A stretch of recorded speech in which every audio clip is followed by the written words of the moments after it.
Welcome sa Philippine Weather Trivia. Para sa mga bago sa channel na to, ako si Alvin Pura, isang meteorologist at ang inyong weather tito. At gaya nga ng inaasahan, nakapasok na sa advisory domain ng Pag-asa. Ito pong bagyong may international name na Bavi. Ito yung tatawagin nating Super Inday ngayong linggo. At dahil nga nakapasok na sa advisory domain, ito pong rectangle bago mag-area of responsibility. Yan po yung ating advisory domain. Naglabas na ng official forecast ng Pag-asa para sa bagyong ito. Sa kasalukuyan, ito po ay napakalayo pa naman sa anumang bahagi ng ating bansa at huli pong namataan ng Pag-asa kaninang alas 4 ng hapon sa layong 2,120 kilometers. Silang bahagi ng southeastern Luzon, dyan po sa may Bicol region, at yan nga po ay nasa labas pa ng ating area of responsibility at wala pa pong direktang epekto sa atin. Napapanatili po nito ang kanyang super typhoon category na may taglay na lakas na hangin na nasa 205 kilometers per hour malapit sa kanyang gitna o yung sa kanyang eye wall at kung minsan may mga pagbugso po yan na itatala sa halos 250 kilometers per hour. Ito po ay patuloy na kumikilos, pakanluran, hilagang kanluran sa bilis na 20 kilometers per hour. Posibleng makapasok sa ating area of responsibility bukas ng gabi or early morning ng Wednesday. If ever makapasok na po yun ng ating par, ito nga po ay tatawagin natin Super Bagyong Inday. Ngayon, silipin naman natin itong official forecast track ng Pag-asa para dito sa bagyong may international name na Bavi. So finally, naglabas na nga ng official forecast track ang Pag-asa para dito sa bagyong may international name na Bavi.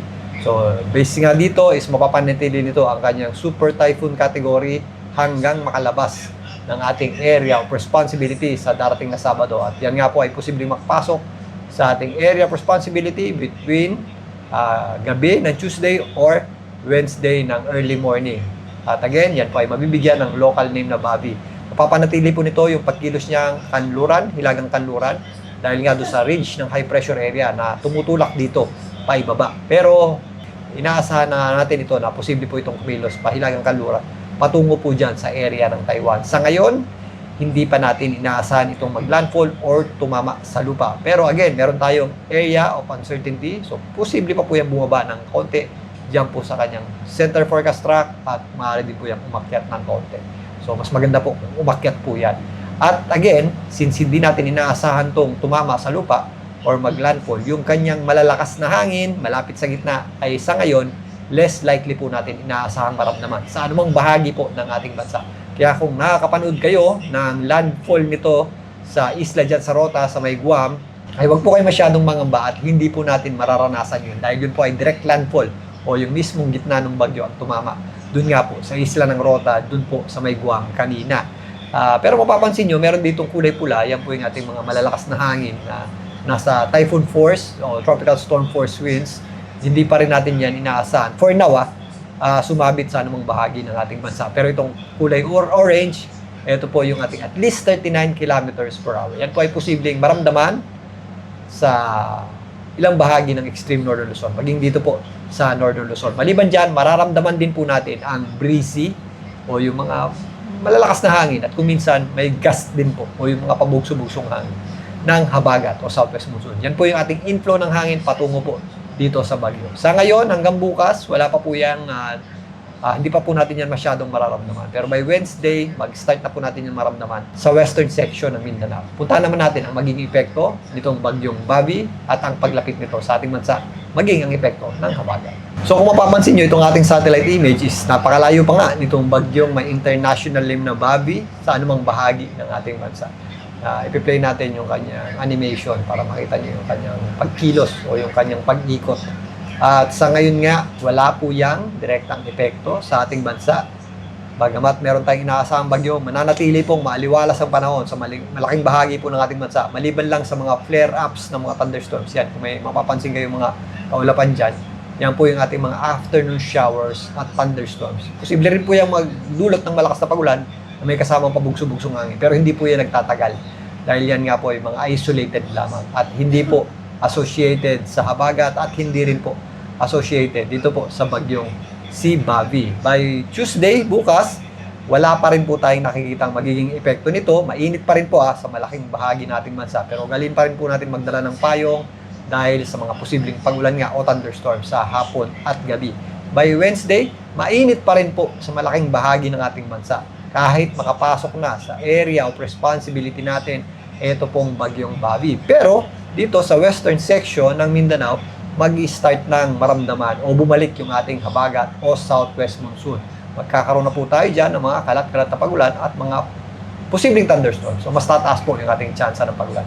So, narito po yan. Ito pong ilalim o yung buntot ng bagyong Bobby, yung hila po sa kanyang southwest na hangin ay mararamdaman na po dito sa western section ng Visayas.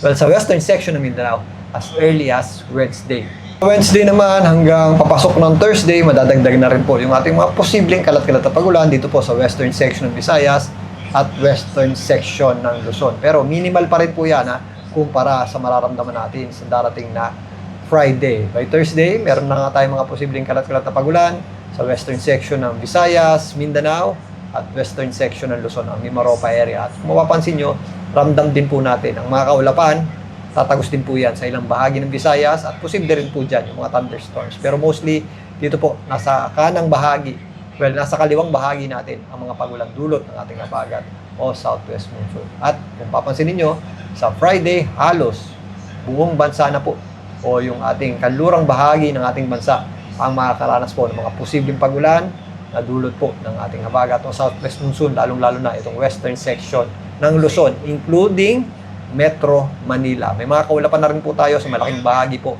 ng Luzon, Visayas at Mindanao, extending from central at southern Luzon, kasama po dyan ang Mimaropa. Nag-extend pa po sa western section ng Mindanao yung epekto ng ating habagat at southwest monsoon. Pero mostly, yung ating pinakamararaming ulan ay nandito po sa kanlurang bahagi nito. At kung mapapansin nyo, by Friday, sumasabit na rin po yung outer bands o mga kaulapan nitong bagyong si Inday by that time, dito po sa northern Luzon at extreme northern Luzon. At maliban nga dyan, halos buong bansa po ay makakaramdam ng hangin ng habagat. So narito naman ang rain accumulation o pinagsama-samang pagtaya ng dami ng pagulan na posible nating matanggap dulot ng ating habagat at maging ito pong bagyong si Bobby o by that time is Inday na po yan. Sa mga nagtatampo po na bakit wala pong pagulan sa inyong lugar. Kaya again, ulit natin yung concentration ng mas marami at mas malalakas na pagulan ay nasa kanlurang bahagi o western section ng ating bansa dahil nakaharap po dyan ang habagat. Ito po ay by Friday, kung mapapansin nyo, mostly western o itong Mimaropa region, including Mindoro, Central Luzon, Zambales, Bataan, Metro Manila, Cavite, Batangas, ito pong Ilocos region, lalong-lalo na ang western Visayas at ito pong Zamboanga Peninsula. May epekto rin po, ramdam din po natin ang hangin dito po sa east o yung mga tawid bundok, pero mas ramdam po natin ang mga pagulan dito sa western section kung saan nakatapat po yung habagat. Ito pong nasa Luzon, epekto na rin po yan o proteksyon na po yan ng Sierra Madre at mapapansin nyo dito sa Visayas, tumatagos po yung ating mga kaulapan pero concentrated pa rin yung ating malalakas na pagulan. Ito naman po ay sa darating na Sabado, by this time, maaaring palabas na ng ating area of responsibility ang bagyong Inday pero patuloy pa rin po ang epekto ng habagat o mga pagulan sa malaking bahagi nating bansa.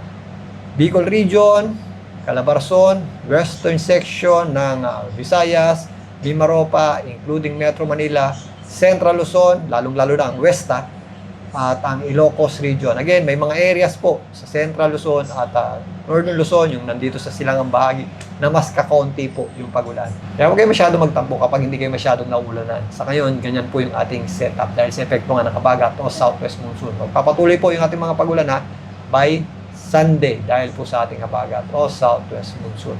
So, makikita natin dito, yung ating pinaka-peak ng start ng mas maraming pagulan is mula Friday hanggang sa Linggo.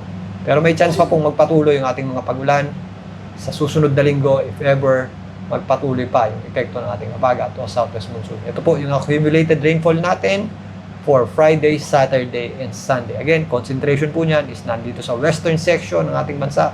May mga pagulan din tayo dito sa may Bicol region at Visayas dahil tumatagos din po yung epekto ng habagat. Pero unlike dito po sa mga areas na nasa West Philippine Sea, kung saan posibleng mga hanggang torrential or heavy to intense to up to torrential rain. So yan, nasa 200 millimeters na pagulan for 3 days. So medyo may karamihan na rin po yan at medyo delikado na rin po yan.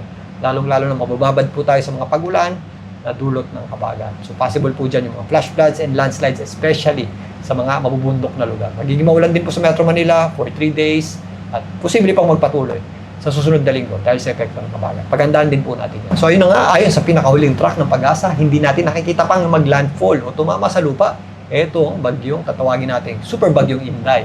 Pero nonetheless, ang lawak po ng kaulapan niyan at hihila po yan o magpapalakas ng ating habagat o southwest monsoon. Magkakaroon po yan ng direct effect dito sa itaas na bahagi ng ating bansa. Although hindi na natin inaasahan pa or hindi pa natin inaasahan tumama yung kanyang pinakamalalakas na hangin malapit sa gitna, is possible pa rin pong makaranas ng malalakas na bugso ng hangin na may kasama pong malalakas na pagulan.